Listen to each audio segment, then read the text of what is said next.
Chapter 54, The Birth of Vision Time Skip, Avengers Tower. After Barton has taken the Cradle to Stark and Banner, Bruce looks at Tony as he walks in. Anything on Nat? Tony shook his head. I haven't heard, but she's alive or Ultron'd be rubbing our faces in it. Clint looks at them. This is sealed tight. Bruce looks at Clint. We're going to need to access the program, break it down from within. Tony looks at Bruce for a moment before looking over to Clint. Any chance Natasha might leave you a message outside the internet? Old school spy stuff.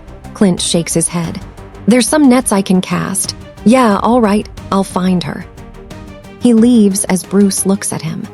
I can work on tissue degeneration if you can fry whatever operational system Cho implanted.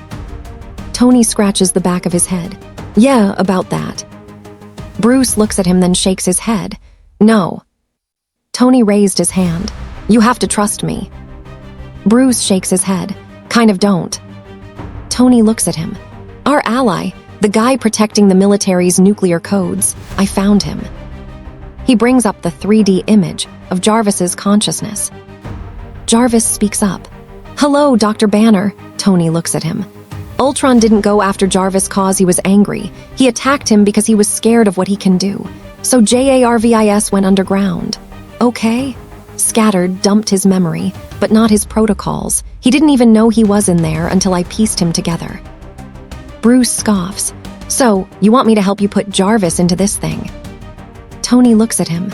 No, of course not. Want to help you put JARVIS in this thing. Bruce shakes his head as Tony continues. We're out of my field here. You know bioorganics better than anyone. Bruce looks at him. And you just assume that Jarvis' operational matrix can beat Ultron's. Tony nods. Jarvis has been beating him from the inside without knowing it. This is the opportunity. We can create Ultron's perfect self without the homicidal glitches he thinks are his winning personality. We have to. Jarvis speaks up again. I believe it's worth a go.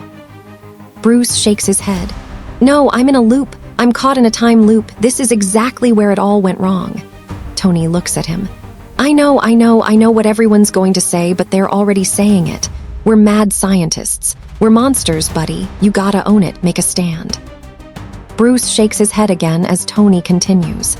IT's not a loop. It's the end of the line. As Natasha becomes conscious, her vision clears to see a massive, looming metallic figure.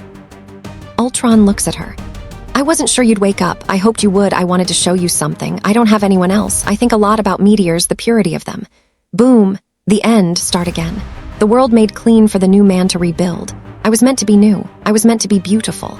The world would have looked to the sky and seen hope, seen mercy. Instead, they'll look up in horror because of you. You've wounded me. I give you full marks for that. But like the man said, what doesn't kill you? A larger, vastly more menacing body of Ultron steps from the dark, tearing the head off his previous shell and crushing it. Just makes me stronger. He throws the scrap metal aside and locks Natasha securely in a makeshift cell. Barton sits in a corner, tapping keys until a faint Morse code message from Natasha breaks through the static, identifying her location. Meanwhile, across the lab, the monitors flare as Stark and Banner push the experiment forward. Tony speaks up. This framework is not compatible. Bruce answers as he works. The genetic coding tower is at 97%. You have got to upload that schematic in the next 3 minutes. Suddenly, the heavy glass doors slide open. Steve walks in, his posture rigid and unyielding, flanked closely by Alisa, Wanda, Pietro, and Alia. Steve's eyes dart from the glowing cradle directly to Stark. I'm gonna say this once. Tony looks at him. How about nonce? Steve yells. Shut it down. Tony shakes his head. Nope, not gonna happen. Steve looks at him. You don't know what you're doing. Bruce looks at them. And you do.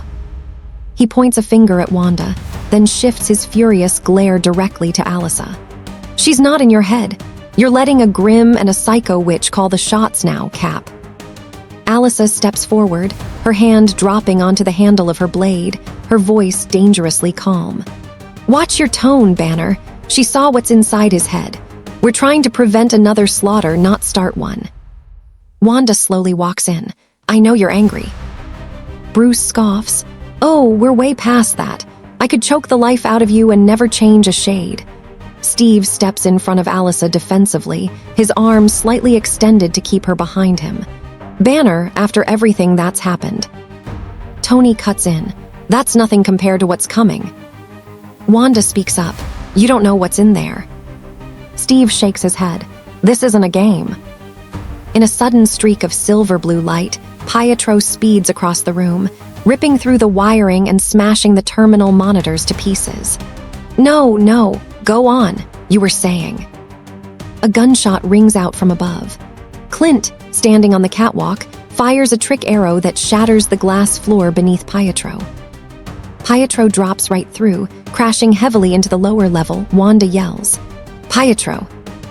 Alia's eyes flare with sudden panic as she rushes to the edge of the shattered floor. Pietro. Clint lowers his bow, looking down. What? You didn't see that coming. Chaos erupts. Tony raises his gauntlet, firing a repulsor blast that Steve blocks with his shield. Alisa draws her blade, moving with lethal precision to cut through the backup power lines feeding the cradle. But Tony blocks her path, forcing her to duck under a swinging armored arm. Tony looks at the computer, rerouting the upload.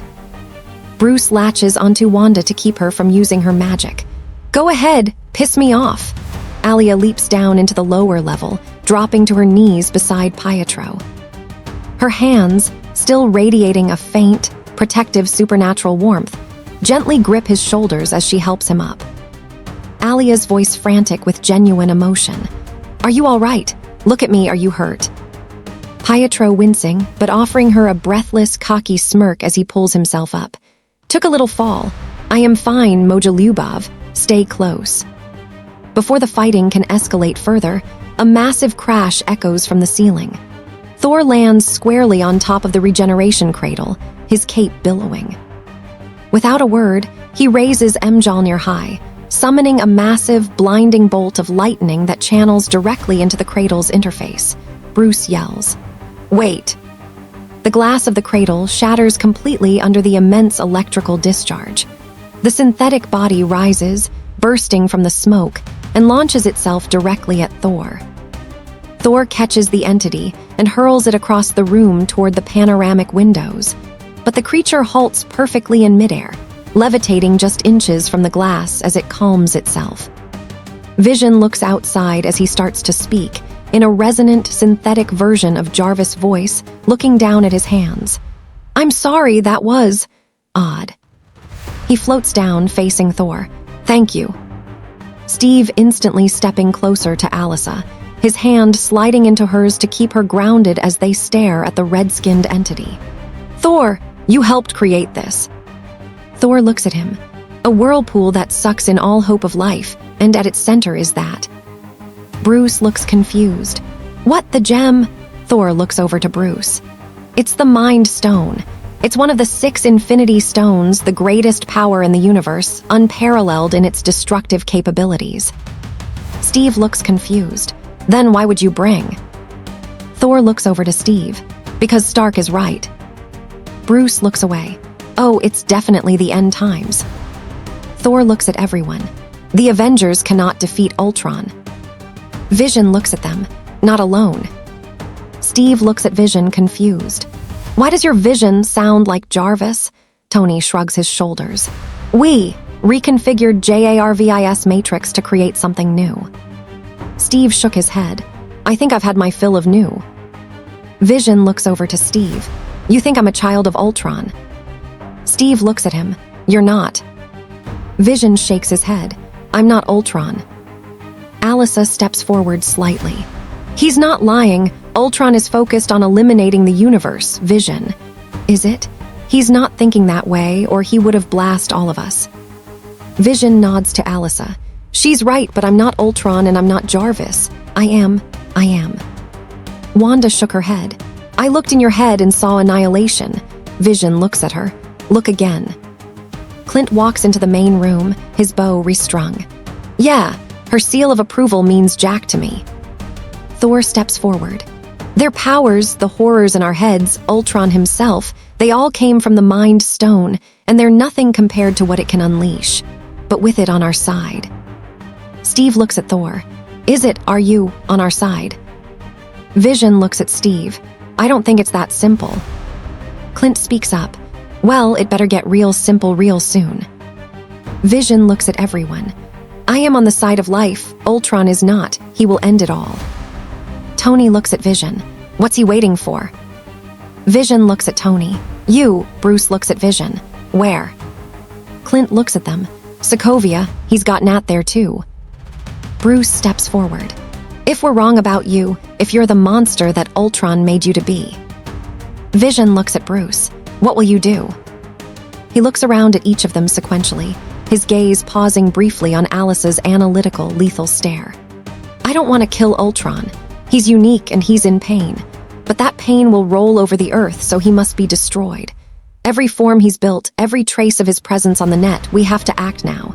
And not one of us can do it without the others. Maybe I am a monster. I don't think I'd know if I were one. I'm not what you are, and not what you intended. So there may be no way to make you trust me, but we need to go. Without an ounce of effort, Vision reaches down, lifts Mjolnir by the handle, and extends it perfectly to Thor. The entire room falls into a stunned, absolute silence. Thor, blinking in utter shock, takes his hammer back. Vision turns and calmly walks away to prepare. Thor stammers slightly. Right. He pats Stark briskly on the shoulder. Well done. Steve watches Vision leave, then turns back to the group. He reaches out, his hand wrapping around Alisa's fingers. He pulls her slightly closer, his thumb stroking over the small silver ring she wore, a quiet, unspoken promise of the future they were fighting to keep. Steve speaks. 3 minutes, get what you need.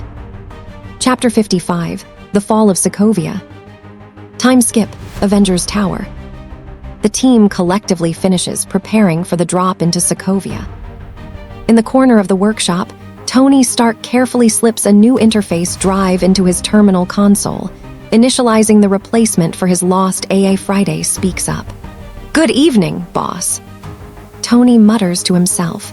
No way we all get through this. If even one tin soldier is left standing, we've lost. It's gonna be blood on the floor. Steve looks at him. I got no plans tomorrow night. Tony looks at everyone. I get first crack at the big guy. Iron Man's the one he's waiting for. Vision walks past calmly. That's true, he hates you the most. Alisa tries not to laugh at that, as Steve adjusts the thick leather straps of his uniform shield. Standing right beside his locker, Alisa checks the structural tension of her primary crossbow rig, her movements sharp and rhythmic. Steve watches her for a second, his jaw tightening slightly before he addresses the broader group. Ultron knows we're coming. Odds are we'll be riding into heavy fire, and that's what we signed up for. But the people of Sokovia, they didn't. So our priority is getting them out. The morning air is thick with cold mist. Pietro speeds directly through the front doors of the local police station, a blur of silver blue. We're under attack. Clear the city now. The officers simply stare at him blankly, entirely ignoring the warning. Annoyed, Pietro blurs out and returns a second later carrying an automatic rifle, firing a loud burst directly into the plaster ceiling. Get off your asses. Outside, Wanda moves through the crowded market squares, her hands woven with dense rings of scarlet energy as she cast a subtle hypnotic suggestion into the minds of the civilians to force a rapid evacuation. Steve speaks through the comms. All they want is to live their lives in peace, and that's not going to happen today. But we can do our best to protect them. And we can get the job done and find out what Ultron's been building. We find Romanoff and we clear the field. Keep the fight between us. Ultron thinks we're monsters, and we're what's wrong with the world. This isn't just about beating him. It's about whether he's right. Deep within the historical foundations of the city, Natasha sits upright in her iron cell as a low, echoing rumble vibrates through the stone walls. Bruce yells, Natasha, Natasha. Natasha looks confused. Bruce. Bruce hurries down the stone corridor to her cell door. You all right? Natasha does a little smile. Yeah, Bruce looks at her. The team's in the city, it's about to light up. Natasha looks at him. I don't suppose you found a key lying around somewhere. Bruce nods. Yeah, I did. He hoists a heavy, salvaged Chitauri rifle and fires a concentrated plasma blast that completely vaporizes the iron hinges. Natasha looks at him. So, what's our play? Bruce looks at her. I'm here to get you to safety. Natasha looks confused. Job's not finished. Bruce shrugs his shoulders. We could help with the evacuation, but I can't be in a fight near civilians. And you've done plenty. Our fight is over. Natasha looks at him. So, we just disappear. Friday speaks up as Tony flies. Your man's in the church, boss. I think he's waiting for you. The Iron Man armor breaks through the high stained glass windows, landing heavily on the stone altar. Ultron speaks up. Come to confess your sins. Tony looks at him. I don't know how much time you got. Ultron replies. More than you. Tony looks at him. Have you been juicing? Little vibranium cocktail. You're looking, I don't want to say, puffy. Ultron looks at him. You're stalling to protect people. Tony shrugs. Well, that is the mission. Did you forget? Ultron looks at him. I've moved beyond your mission. I'm free. With a deafening groan of structural failure, the massive, intricate vibranium core embedded deep beneath the church floorboards erupts upward, locking its magnetic stabilizers into place. Ultron walks around the machine. What? You think you were the only one stalling? Friday speaks up to Tony. There's the rest of the vibranium. Function still unclear. Ultron looks at him. This is how you end, Tony. This is peace in my time. A shrill, mechanical screech echoes from the sewer grates and rooftops as hundreds of Ultron sentries drop into the streets, targeting the fleeing crowds. Steve yells, Go. Wanda yells as well. Get off the bridge, run. Vision appears near Ultron. Ultron. Ultron flies up to him. My Vision, they really did take everything from me. Vision looks at him. You set the terms, you can change them. Ultron rolls his eyes. All right. They clash violently in midair. Vision grabs Ultron's primary sensory array, using the raw energy of the Mind Stone to forcefully sever his digital uplink. Tony yells to Friday. Friday, the Vision. Friday replies, Boss, it's working. He's burning Ultron out of the net. He won't escape through there. Ultron snarls as he violently drives his elbow into Vision's chest, throwing him down into the concrete. You shut me out. You think I care? You take away my world, I take away yours. Ultron violently hits the remote ignition. Deep within the church, the magnetic thrusters ignite. A massive, tectonic fracture rips through the perimeter of Novigrad. The entire city block cracks away from the bedrock, slowly rising into the upper atmosphere. Tony yells again, Friday. Friday replies again, Sokovia's going for a ride. Ultron starts to speak again. Do you see? The beauty of it, the inevitability. You rise only to fall. You Avengers, you are my meteor, my swift and terrible sword, and the earth will crack with the weight of your failure. Purge me from your computers, turn my own flesh against me. It means nothing. When the dust settles, the only thing living in this world will be metal. Near the edge of the rising landmass, the ground buckles violently. Bruce looks at Natasha. We gotta move. Natasha looks at him. You're not gonna turn green. Bruce shakes his head. I've got a compelling reason not to lose my cool. Natasha looks at him. I adore you.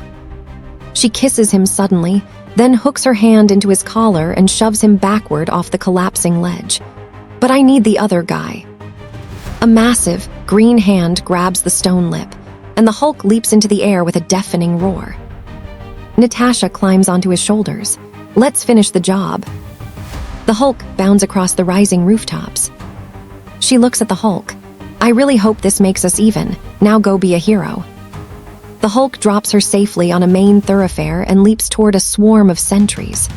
Meanwhile, high above the clouds, the atmospheric pressure begins to drop.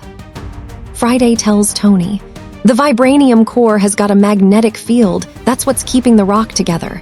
Tony asks as he looks at the floating island. If it drops. Friday replies, right now the impact would kill thousands. Once it gets high enough, global extinction. Tony zips through a crumbling alleyway as Friday tells him. That building's not clear, the 10th floor. Tony slams through the apartment window to find a terrified family. Hi, okay, get in the tub.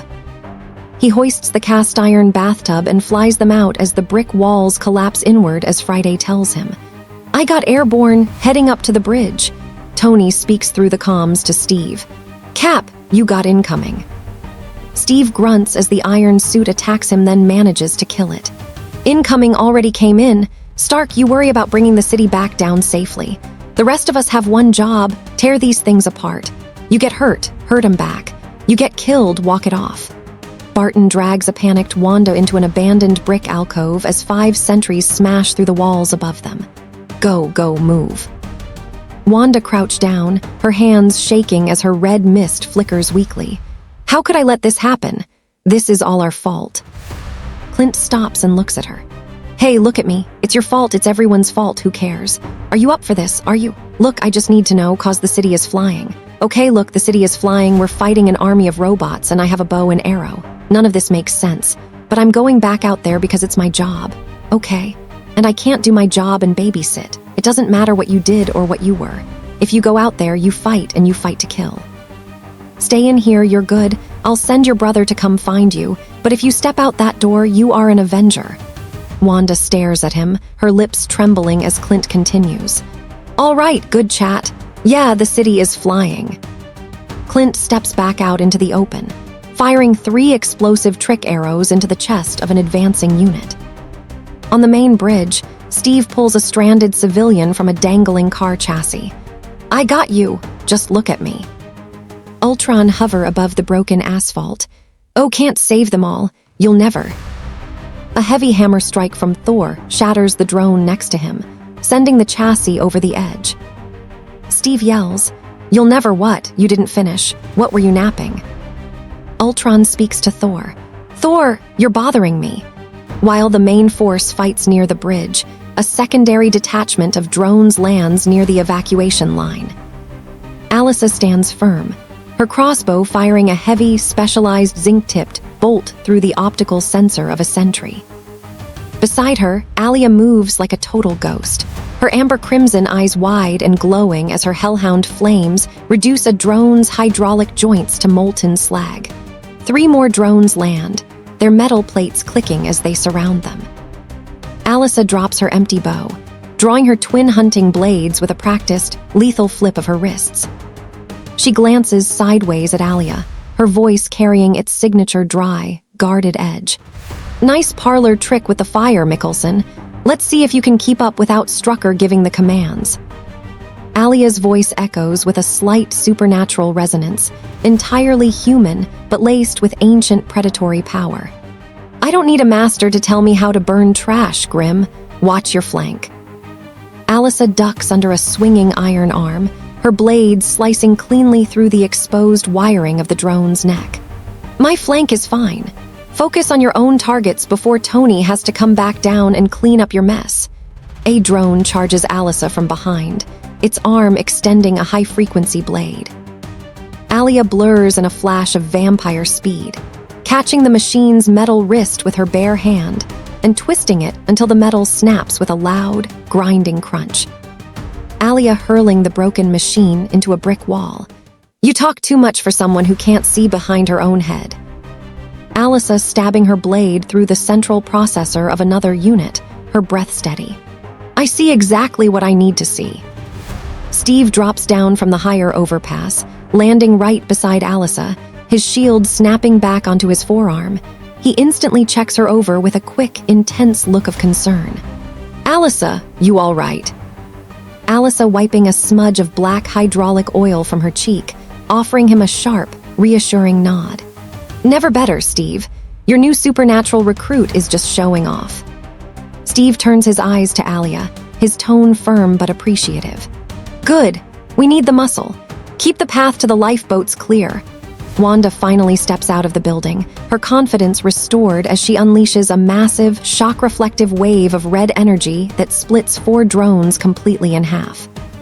Clint walks with Wanda. All right, we're all clear here. Steve yells through the comms. We are not clear. We are very not clear. Clint nods. All right, coming to you. Pietro speeds across the square, scooping Wanda into his arms and leaving a trail of dust. Keep up, old man. Clint aiming an arrow at the dust trail. Nobody would know, nobody. The last I saw him when Ultron was sitting on him. Yeah, he'll be missed, that quick little bastard. The main street, Natasha joins the perimeter line, firing her dual batons. Steve yells, Romanoff. Natasha looks at him. Thanks. Friday tells Tony. The anti-gravs are rigged to flip. Touch 'em, they'll go full reverse thrust. The city's not coming down slow. Tony speaks to himself. The spire's vibranium, if I get Thor to hit it. Friday speaks up. It'll crack, but that's not enough. The impact would still be devastating. Tony suggests, maybe if we cap the other end, keep the atomic action doubling back. Friday replies, that could vaporize the city and everyone on it. Steve helps everyone as he speaks. The next wave's gonna hit any minute. What have you got, Stark? Tony replies through the comms. Well, nothing great. Maybe a way to blow up the city. That'll keep it from impacting the surface if you guys can get clear. Steve sighs. I asked for a solution, not an escape plan. Tony replies, impact radius is getting bigger every second. We're going to have to make a choice. Natasha looks at Steve. Cap, these people are going nowhere. If Stark finds a way to blow this rock. Steve shook his head. Not till everyone's safe. Natasha shrugs her shoulders. Everyone up here versus everyone down there. There's no math there. Steve looks around. I'm not leaving this rock with one civilian on it. Natasha looks at him. I didn't say we should leave. Steve turns to her as she continues. There's worse ways to go. Where else am I gonna get a view like this? Fury speaks through the comms. Glad you like the view, Romanoff. It's about to get better. A massive, familiar shadow breaks through the lower cloud layer. The shield helicarrier rises majestically alongside the floating city block. Steve looks at the helicarrier. Fury, you son of a bitch. Fury looks at him through the screen. Oh. You kiss your mother with that mouth. Maria speaks up. Altitude is 18,000 and climbing. Cameron speaks up next. Lifeboats secure to deploy. Disengage in 3-2. Take 'em out. Dozens of small, multi-passenger lifeboats launch from the sides of the carrier, heading directly toward the city squares. Pietro watches them fly in. This is S.H.I.E.L.D. Steve looks at him. This is what S.H.I.E.L.D's supposed to be. Pietro smiles. This is not so bad. Steve tells everyone, let's load them up. Maria notices something. Sir, we have multiple bogies converging on our starboard flank. Fury looks at her. Show him what we got. James Rhodes streaks through the sky in his war machine armor, his shoulder minigun chewing through a line of airborne drones. Yes, now this is gonna be a good story. Tony flies next to him. Yep, if you live to tell it. Rhodes scoffs. You think I can't hold my own? Tony shakes his head. We get through this, I'll hold your own. Rhodes looks at him through his suit. You had to make it weird. Chapter 56. Together against all of me. Time skip, Sokovia. Inside the ancient church structure, Ultron pins Thor against the stone altar, his metallic fingers digging into Thor's throat. Ultron speaks up. You think you're saving anyone? I turned that key and dropped this rock a little early and it's still billions dead. Even you can't stop that. Thor looks at him. I am Thor, son of Odin, and as long as there is life in my breast, I am. Running out of things to say. Suddenly, Vision flies into the room, wielding Mjolnir with immense force. He slams the hammer directly into Ultron's face, sending the robot flying through the stone wall. Vision casually tosses the hammer back to Thor. It's terribly well balanced. Thor explains, well, if there's too much weight, you lose power on the swing, so. Tony cuts in through comms. I got it. Create a heat seal. I can supercharge the spire from below. Friday speaks up. Running numbers, a heat seal could work with enough power. Tony yells to Thor through the comms. Thor, I got a plan. Thor yells back. We're out of time. They're coming for the core. Tony looks over to Rhodes. Rhodey, get the rest of the people on board that carrier. Avengers, time to work for a living. The remaining team members converge on the central church core, forming a tight defensive circle around the Vibranium spire. Pietro steps next to Wanda and Alia as he looks at Pietro. You good? Wanda looks at him and nods. Yeah. Tony speaks to Natasha. Romanoff, you and Banner better not be playing hide the zucchini. Natasha rolls her eyes. Relax, Shellhead, not all of us can fly. What's the drill? Tony points to the glowing central device. This is the drill. If Ultron gets a hand on the core, we lose. Ultron descends from the roof. Thor looks at Ultron. Is that the best you can do? Ultron raises his arms, and at the back of him are a massive, uniform wall of hundreds of metallic sentries. Steve looks at him. You had to ask. Ultron looks at them. This is the best I can do. This is exactly what I wanted. All of you against all of me. How could you possibly hope to stop me? Tony steps forward. Well, like the old man said, together. A massive, cinematic battle erupts inside the church. Iron Man fires his unibeam. Thor channels massive arcs of lightning. Vision unleashes the golden energy of the Mind Stone, and Alisa cuts down drones alongside Steve's sweeping shield strikes. The combined onslaught melts away Ultron's outer vibranium shell. Suddenly, the Hulk roars into the room, delivering a devastating punch that hurls Ultron across the city block. Thor looks at them. They'll try to leave the city. Tony shakes his head. We can't let them, not even one. Rhodey. Rhodes follows the suit. I'm on it. Oh no, I didn't say you could leave. War Machine common at you. Steve cuts in for everyone. We gotta move out. Even I can tell the air is getting thin. You guys get to the boats. I'll sweep for stragglers, be right behind you. Clint looks at him. Pound, what about the core? Wanda looks at Clint. I'll protect it. It's my job. She turns to Pietro. Get the people on the boats. Pietro shakes his head. I'm not going to leave you here. Wanda looks at him. I can handle this. Come back for me when everyone else is off, not before. You understand? Pietro chuckles. You know I'm 12 minutes older than you. Wanda smiles faintly. Go. In the residential sector, Clint Barton sprints toward the final lifeboat when a panicked scream cuts through the wind. Zirinka speaks up. Costal, we were in the market, Costal. Clint stops, spotting a young boy trapped behind a pile of broken concrete. He sprints back to grab him. High above, Ultron commandeers the damaged shield Quinjet, his fingers locking onto the minigun controls. Ultron sings through the PA. I got no strings, so I have fun. I'm not tied up to anyone.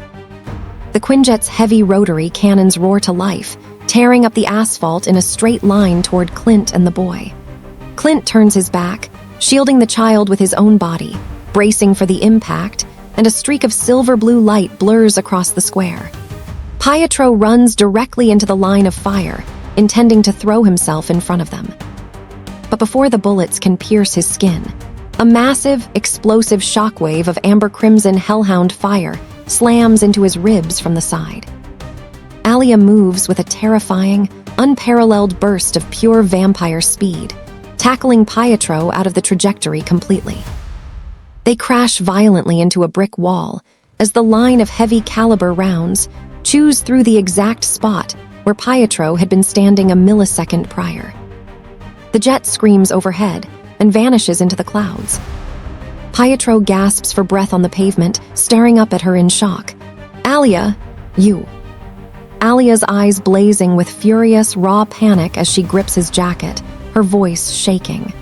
You stupid, reckless idiot. You don't get to die for them. You don't get to leave me. Pietro does a slow, incredibly relieved smirk spreads across his face, his hand reaching up to touch her cheek. Moja Lyubov, you saved me. You really didn't see that coming, huh?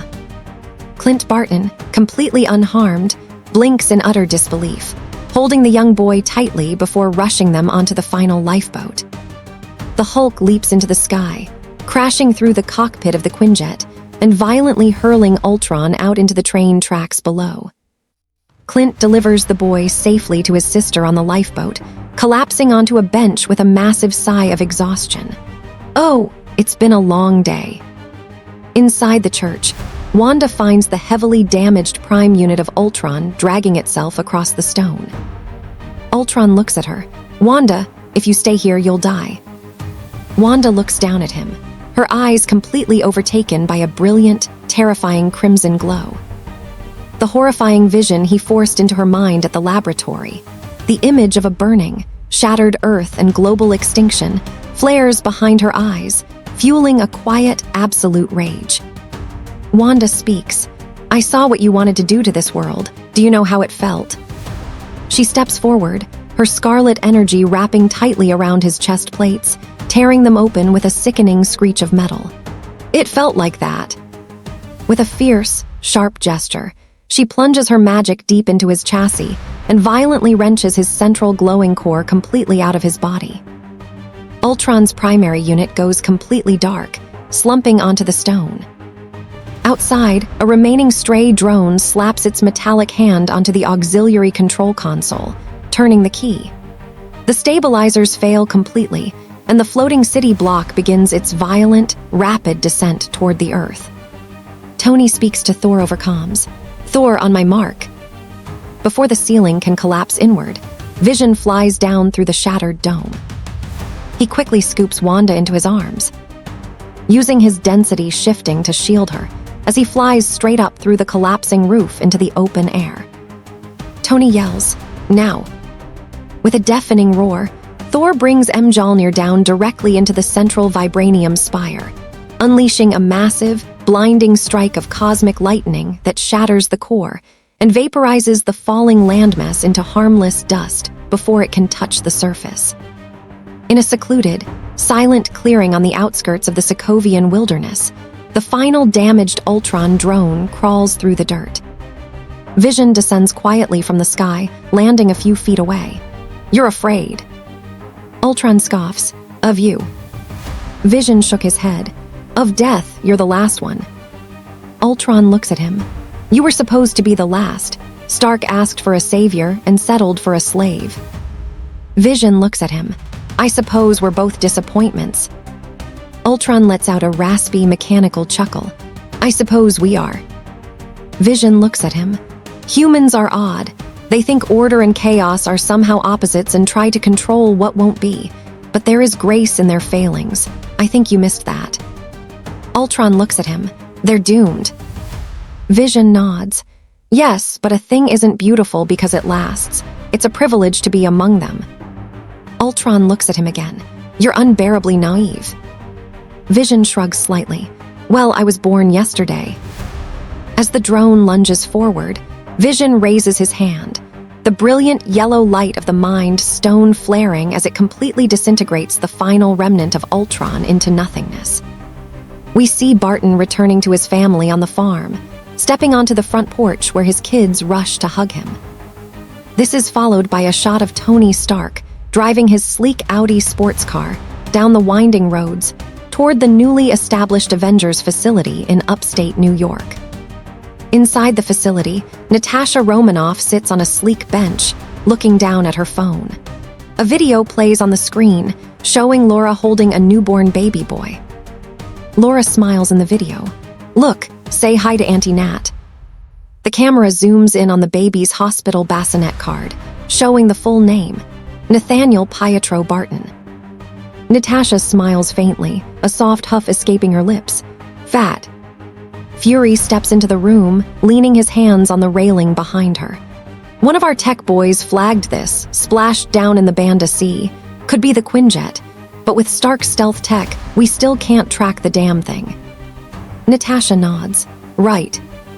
Fury looks at her. "Probably jumped out and swam to Fiji. He'll send a postcard." Natasha smiles slightly. "Wish you were here. You sent me to recruit him way back when. Did you know then what was going to happen?" Fury looks at her again. "You never know. You hope for the best and make do with what you get. I got a great team." Natasha nods. "Nothing lasts forever." Fury points to her. "Trouble, Miss Romanoff. No matter who wins or loses, trouble still comes around." Outside the main glass hangar, Steve Rogers, Tony Stark, and Thor walk along the manicured green lawns, discussing the bizarre events of the past week. Steve spoke to Thor and Tony. The rules have changed. Tony nods. We're dealing with something new. Steve shrugs his shoulders. Well, the Vision's artificial intelligence. Tony nods. A machine. Steve looks at them. So it doesn't count. Tony shook his head. No, it's not like a person lifting the hammer. Steve points to Tony and himself. Right, different rules for us. Tony nods again. Nice guy, but artificial. Steve points to him. Thank you. Thor speaks up. If he can wield the hammer, he can keep the Mind Stone. It's safe with the Vision, and these days, safe is in short supply. Steve thinks for a moment before speaking. But if you put the hammer in an elevator? Tony points to him. It would still go up. Steve shook his head. Elevator's not worthy. Thor lets out a hearty, booming laugh, slinging a massive arm over both of their shoulders. I'm going to miss these little talks of ours. Tony looks at him. Well, not if you don't leave. Thor steps forward. I have no choice. The Mind Stone is the fourth of the Infinity Stones to show up in the last few years.